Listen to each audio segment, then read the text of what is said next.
Assalamualaikum warahmatullahi wabarakatuh. Perkenalkan, nama saya Irfan Dedi. Saya adalah salah satu mahasiswa PJJ PAI IAIN Syekh Nurjati Cirebon kelas C dengan NIM 2108113132. Baik, pada kesempatan kali ini saya akan menjawab soal UAS tentang soal UAS MK Ushul Fiqih tentang materi ijtihad. Baik, apa itu ijtihad?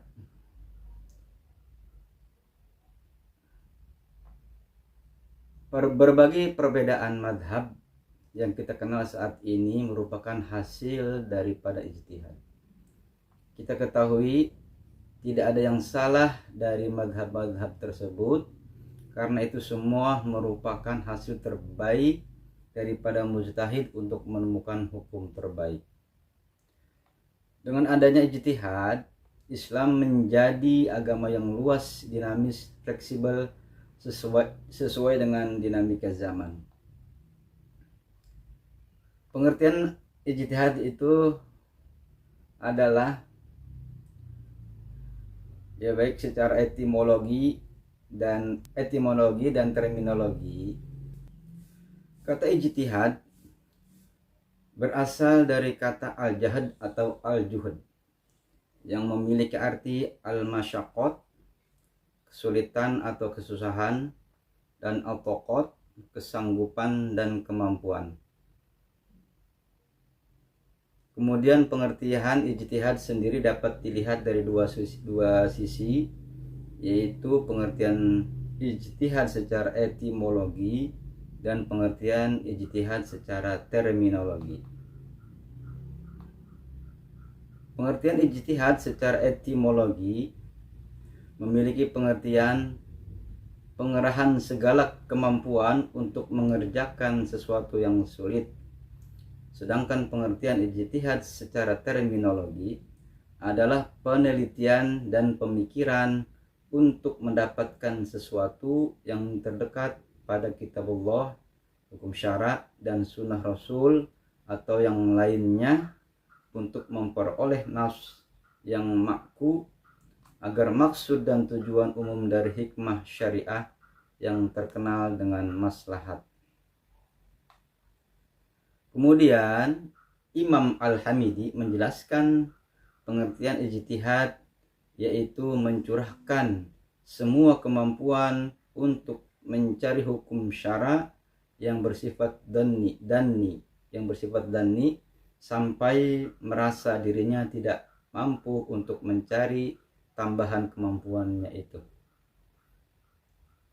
Sedangkan menurut mayoritas ulama usul fiqih, pengertian ijtihad adalah pencurahan segenap kesanggupan secara maksimal seorang ahli fikih untuk mendapatkan pengertian tingkat dani terhadap hukum syariat. Nah, selanjutnya adalah fungsi ijtihad. Apa sih fungsi ijtihad? Dasar dari ijtihad adalah Al-Quran dan Sunnah. Jadi para ulama tidak sembarangan untuk menentukan hukum dari suatu permasalahan. Allah Subhanahu wa taala berfirman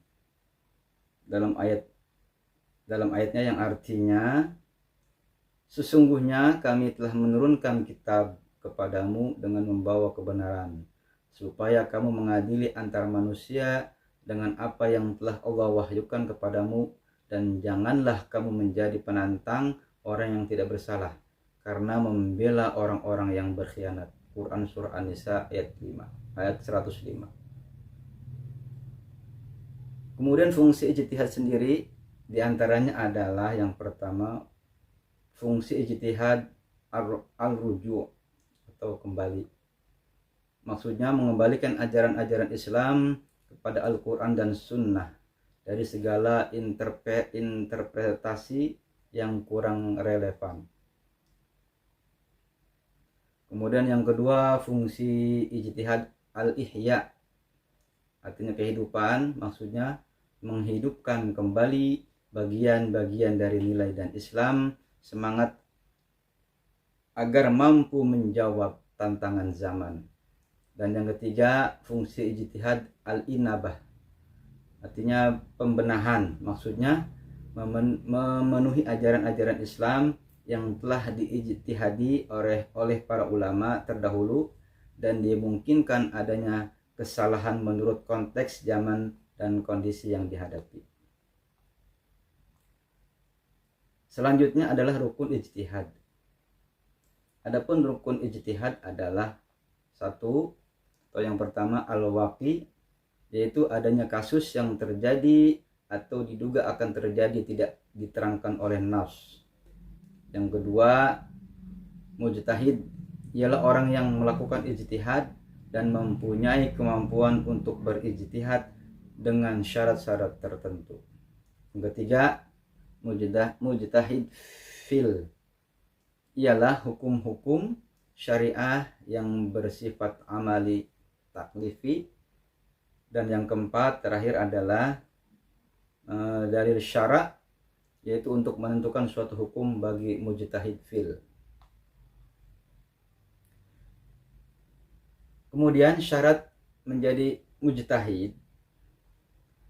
Apa sih itu mujtahid? Mujtahid adalah orang yang mampu melakukan ijtihad melalui cara istimbat atau mengeluarkan hukum dari sumber-sumber hukum syariat dan tatbiq, penerapan hukum.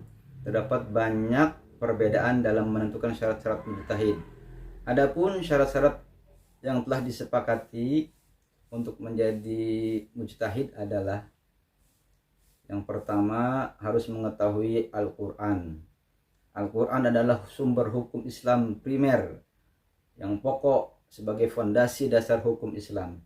Oleh karena itu, seorang mujtahid harus mengetahui Al-Quran secara mendalam.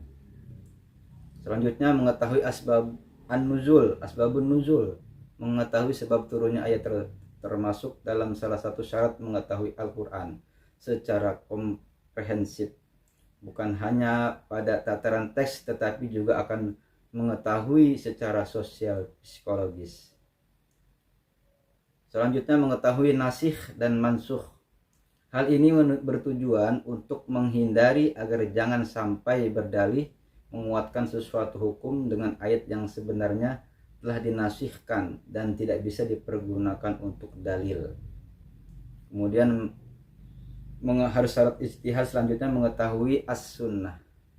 Yang dimaksudkan as-sunnah adalah ucapan, perbuatan atau ketentuan yang diriwayatkan dari Nabi Muhammad SAW.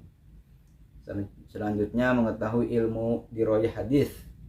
Seorang mujtahid harus mengetahui pokok-pokok hadis dan ilmunya, mengenai ilmu tentang para perawi hadis, syarat-syarat diterima atau sebab-sebab ditolaknya suatu hadis, tingkatan kata dalam menetapkan adil dan cacatnya seorang perawi hadis, dan hal-hal yang tercakup dalam ilmu hadis. Kemudian syarat yang selanjutnya mengetahui hadis yang nasikh dan mansukh. Nah, ini juga sangat penting bagi syarat bagi mujtahid, yaitu mengetahui hadis yang nasikh dan mansukh. Yang dimaksudkan agar seorang mujtahid jangan sampai berpegang pada suatu hadis yang sudah jelas dihapus hukumnya dan tidak boleh dipergunakan. Kemudian ada juga mengetahui asbab al-wurud al-hadis. Syarat ini sama dengan seorang mujtahid yang seharusnya menguasai asbab an-nuzul, yakni mengetahui setiap kondisi, situasi dan lokasi hadis yang tersebut yang muncul. Kemudian syarat selanjutnya mengetahui bahasa Arab. Seorang mujtahid wajib mengetahui bahasa Arab dalam rangka agar penguasaannya pada objek kajian lebih mendalam, karena teks otoritatif Islam menggunakan bahasa Arab. Selanjutnya mengetahui tempat-tempat ijma'.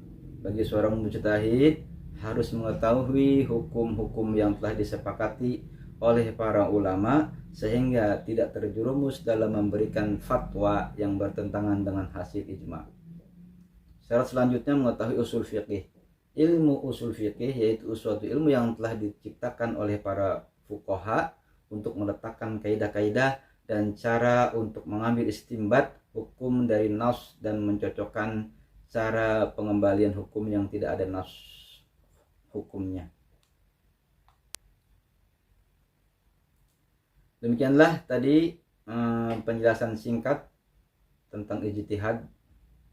Kurang lebihnya mohon maaf, terutama untuk Pak dosen, mohon maaf apabila banyak kesalahan dari kata-katanya yang tidak tersusun dengan rapi, mohon dimaafkan. Mudah-mudahan bermanfaat untuk kita semua. Akhir kalam, wallahul muwafiq ila aqwamit thariq. Assalamualaikum warahmatullahi wabarakatuh.